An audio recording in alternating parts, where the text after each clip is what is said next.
The Bay of Fundy hosts the world's highest tidal range, with waters rising and falling more than 16 meters and revealing fossil-rich seascapes found nowhere else.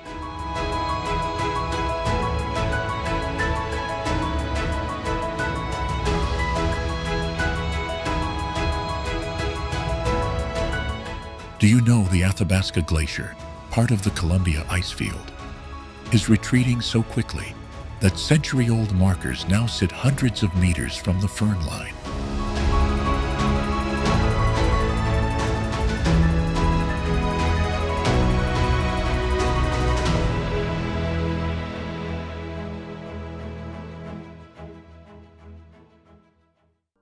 Niagara Falls channels up to 168,000 cubic feet of water per second over its brink, carving the border between Canada and the United States, while powering hydroelectric grids for millions. Do you know that the persistent mist and spray from Niagara Falls create localized weather that supports rare cliff-dwelling mosses and ferns found nowhere else on its limestone escarpments?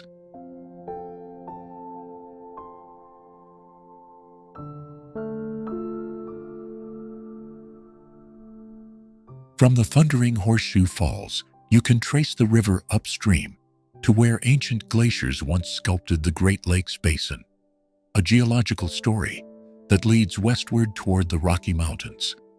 Following that same story, Banff National Park shelters glaciers and turquoise lakes born from the same Ice Age forces, showing how water shaped Canada from east to west.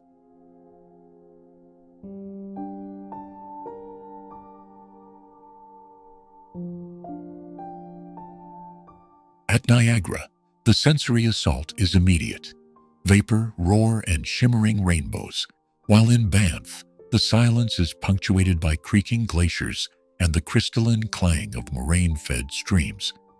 Yet both places are connected by one thread: retreating ice and meltwater that remade terrain, seeded soils and fed rivers that would become lifelines for wildlife and human settlements.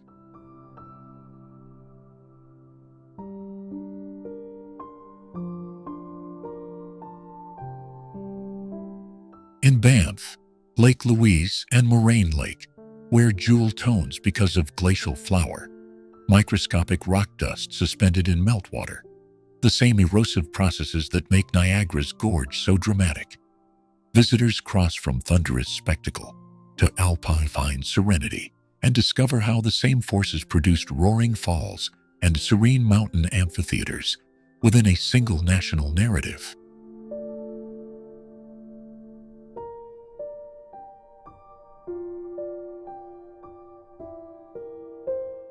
Conservation efforts tie these landscapes together too, with hydroelectric management downstream influencing water levels, while park scientists in Banff study glacier loss that will change river regimes for generations.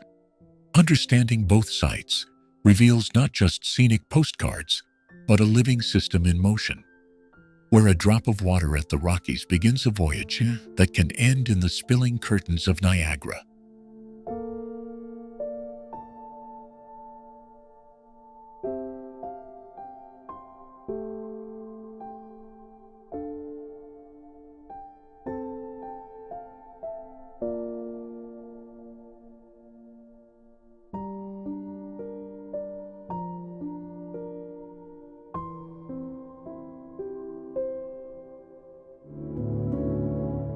The Great Bear Rainforest on Canada's Pacific coast is one of the planet's last intact temperate rainforests.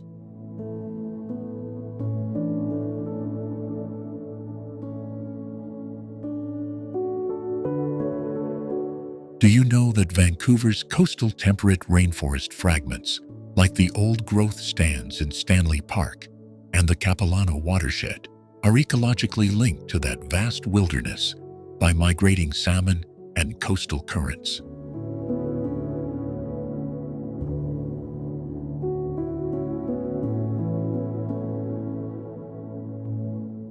From downtown glass towers, you can walk into centuries-old Douglas firs mere minutes later.